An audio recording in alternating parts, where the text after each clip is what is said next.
Assalamualaikum teman-teman, seperti biasa sebelum mulai Mimin mendoakan semoga teman-teman semua selalu dalam keadaan sehat walafiat. Oke, kali ini kita akan melanjutkan Martial Master versi novel bagian 1587. Bagi yang baru bergabung, selamat bergabung, dan bagi yang belum subscribe dulu lah agar Mimin tambah semangat lagi nih bikin videonya. Oke, kalau sudah kita langsung masuk ke isi ceritanya.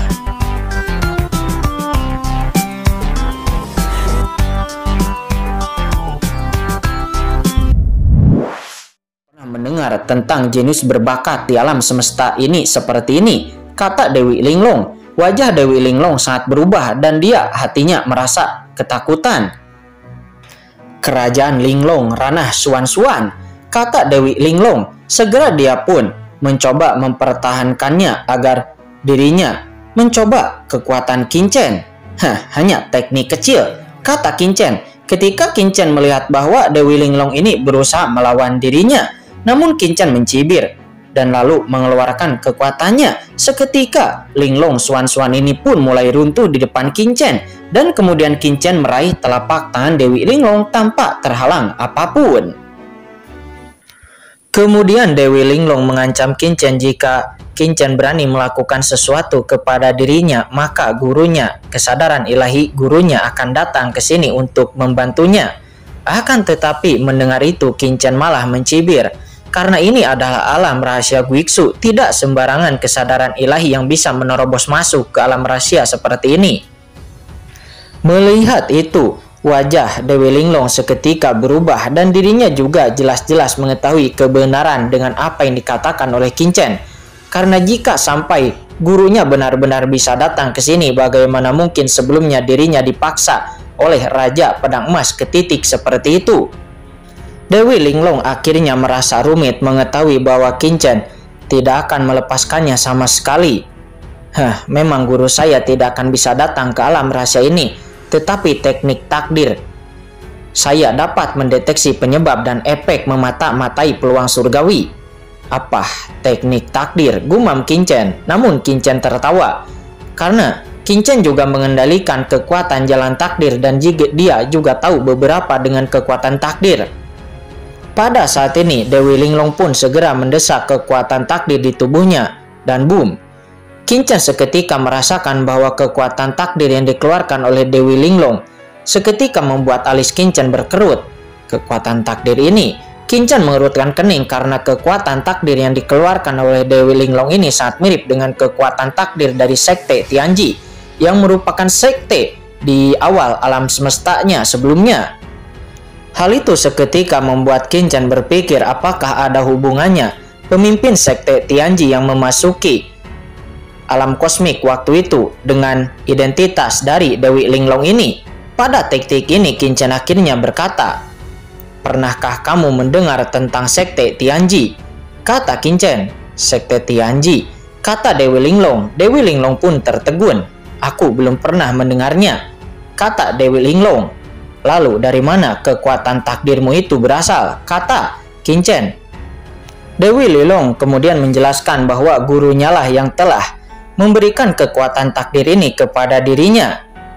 Mendengar itu, Qinchen pun memiliki mata yang menyala. Meskipun Dewi Linglong ini tidak pernah mengetahui dari mana kekuatan takdirnya berasal, akan tetapi Qinchen merasa bahwa Dewi Linglong sektenya itu memiliki sedikit hubungan dengan pemimpin sekte dari sekte Tianji yang memasuki alam kosmik waktu itu. Kalau tidak, bagaimana menjelaskan kekuatan takdir pihak lain memiliki rasa akrab bagi Qinchen? "Saudara muda, jika kamu tidak membunuhku, maka aku akan membawamu sekarang ke tempat harta karun alam rahasia Guiksu berada yang disebut buah pola dewa kekosongan," kata Dewi Linglong. "Buah pola dewa kekosongan," kata Qinchen. Mata Qinchen pun seketika menyala.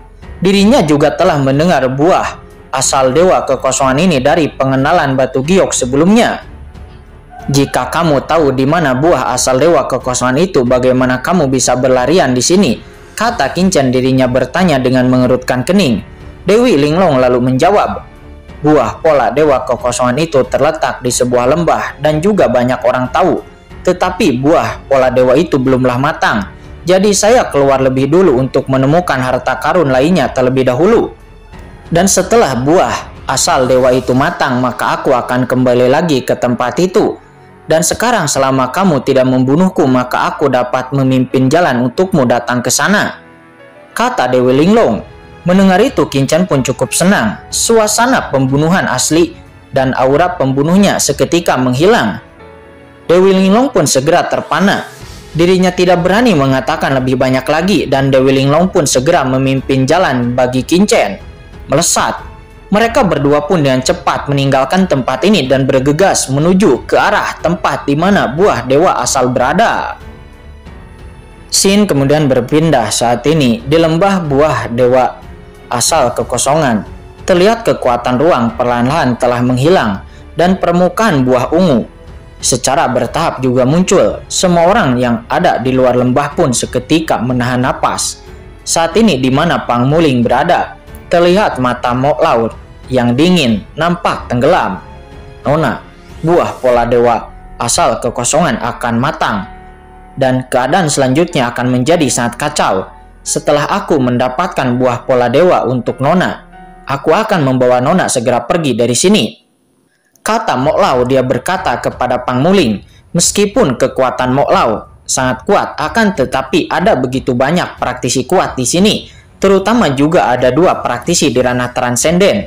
Jadi dia tidak setelah mendapatkan buah asal bagi Nona Pang Muling, dirinya akan segera membawa Nona Pang Muling secepatnya pergi dari sini.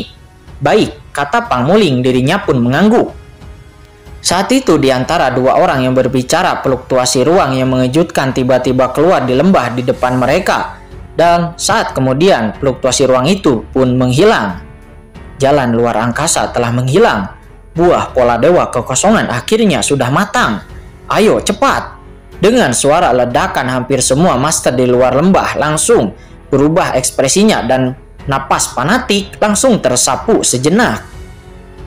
Mata semua orang langsung dipenuhi kegembiraan. Di mata semua orang, buah pola dewa asal mungkin saja akan matang cukup lama, akan tetapi ternyata itu matang lebih awal. Dan boom, sejenak para master yang tak terhitung jumlahnya segera bergegas ke pohon buah asal dewa kekosongan itu.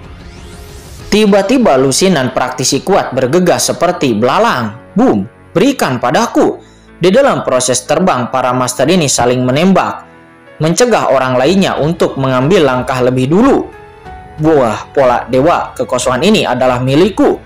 Di depan buah pola dewa kekosongan, di bawah kegembiraan, sebuah tangan besar langsung menerjang ingin menangkap buah pola dewa kekosongan tersebut. Itu adalah pria dari suku Yingyi. "Bunuh dia, hentikan dia!" Segera beberapa orang mengambil tindakan mencegah orang lainnya untuk mendapatkan buah pola dewa kekosongan itu. Segera orang-orang di sana nampak beberapa telah berubah menjadi kabut darah. Siapapun yang meraih buah kekosongan tersebut itu adalah orang yang telah hidup beberapa zaman, akan tetapi sekarang itu meledak.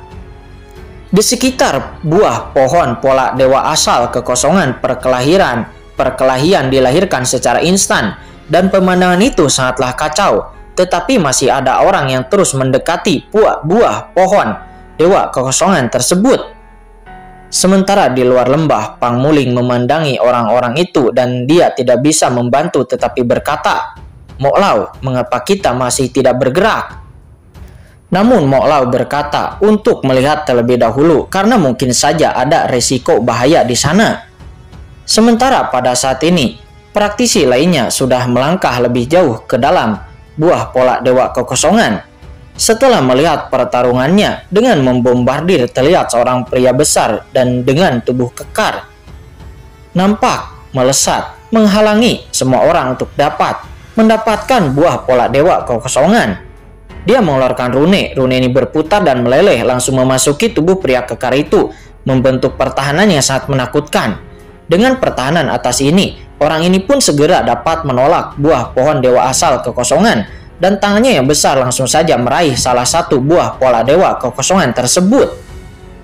Tidak baik, itu adalah penguasa sapi besi hitam.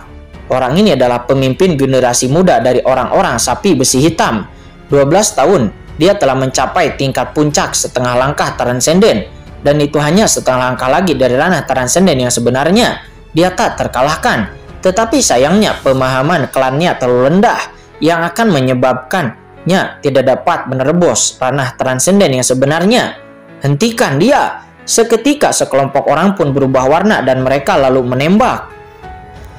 Menghadapi serangan dari semua orang itu segera mengambil napas panjang dan berdengung. Permukaan tubuhnya memunculkan bayangan sapi gelap yang muncul. Bayangan virtual sapi hitam itu runtuh secara langsung, tetapi tangan besar dari praktisi itu telah mengambil buah pola dewa kekosongan tersebut.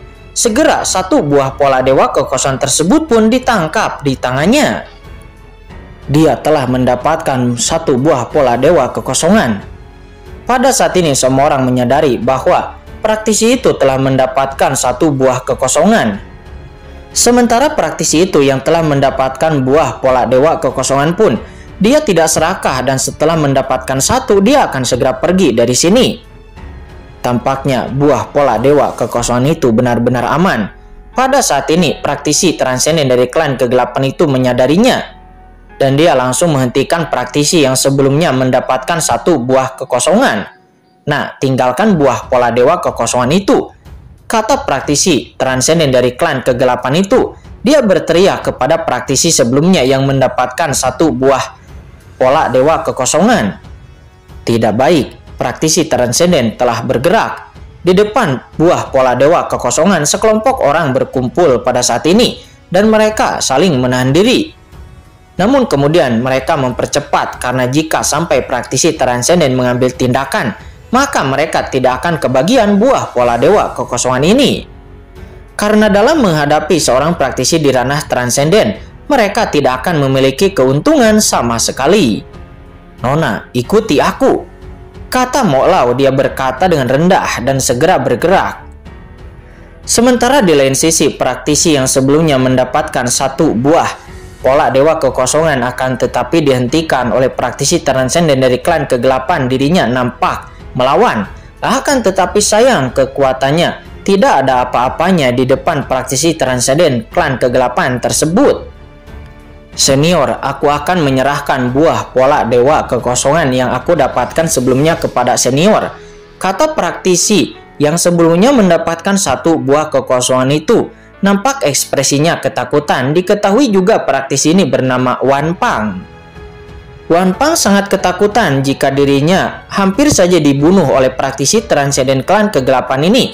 Oleh karena itu, dirinya segera memberikan buah pola dewa kekosongan itu kepada praktisi transenden klan kegelapan itu. Karena dibandingkan dengan hidupnya, buah pola dewa kekosongan ini tidak begitu penting. Sementara pada saat ini di depan pohon buah dewa pola kekosongan, sekelompok praktisi berjuang dengan gila-gilaan dan banyak dari mereka telah mendekati pohon buah dewa kekosongan. Semuanya tolong menyingkir. Boom! Tiba-tiba sosok yang menjulang tinggi muncul dan itu adalah Tuan Yuan Dao. Segera napas menakutkan keluar dari tubuh Tuan Yuan Dao langsung memblokir setiap praktisi transenden setengah langkah yang telah mendekati buah pohon dewa kekosongan. Di saat yang sama, Mo Lao juga telah sampai di sana dan pada akhirnya Mo Lao bekerja sama dengan Tuan Yuan Dao untuk mendapatkan buah pola dewa kekosongan tersebut. Sebelum pada akhirnya mereka berdua pun sama-sama mendapatkan 3 buah pola dewa kekosongan.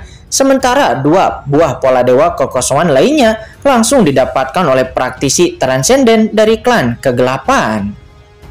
Alhasil praktisi transenden itu masing-masing memiliki 3 buah pola dewa kekosongan.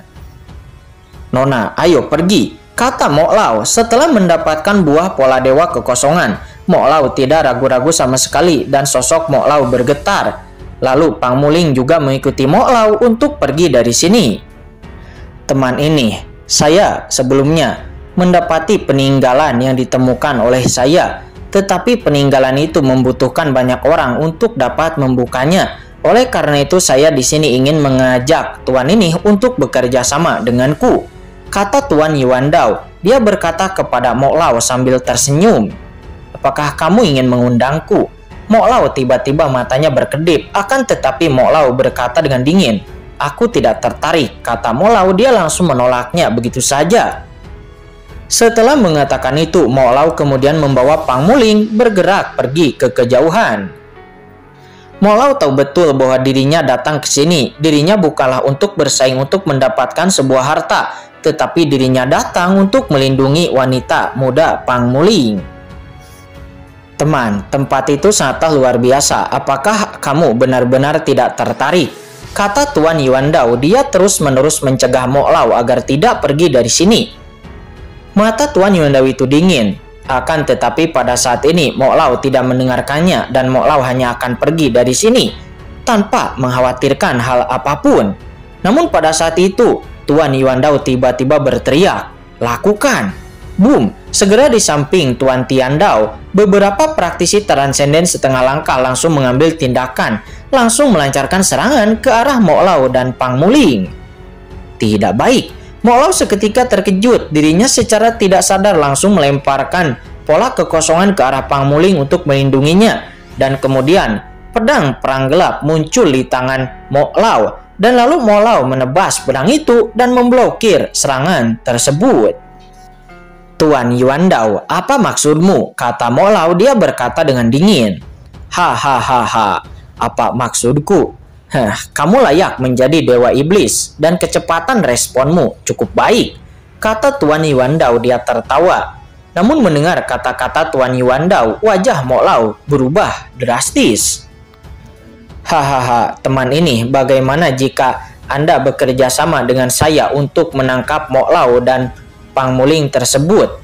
Kata Tuan Yuandao. Dia langsung membujuk praktisi transenden dari klan kegelapan untuk bergabung bersama dirinya menangkap Mo Lao dan Pang Muling. Terlebih lagi, Tuan Yuandao tahu bahwa Pang Muling sebelumnya telah menyinggung praktisi transenden dari klan kegelapan. Dan pada saat yang sama, jika mereka dapat menangkap Mo Lao dan Pang Muling, mereka juga akan mendapatkan buah dewa asal kekosongan yang Mo Lao sebelumnya dapatkan.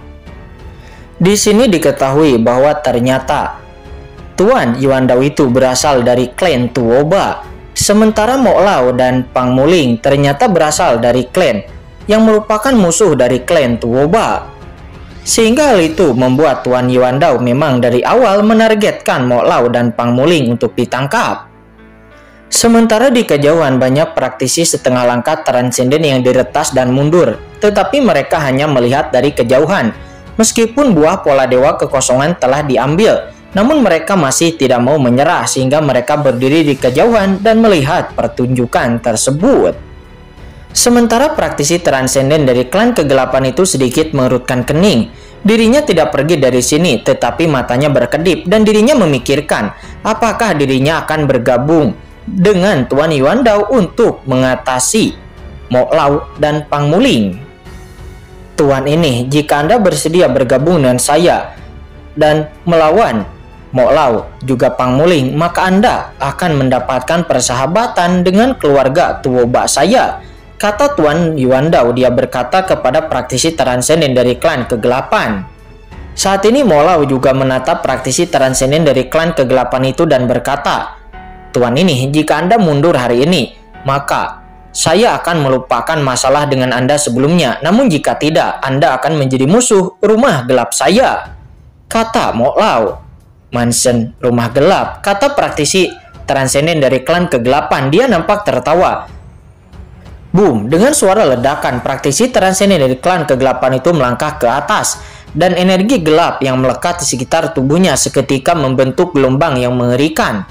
Kursi ini harus melihatnya. Apa kemampuan dari rumah gelap yang legendaris itu? Kata praktisi transenden dari klan kegelapan itu. Dia akhirnya memutuskan untuk bergabung dengan Tuan Yuandao. Hahaha, Tuan Yuandao pun tertawa.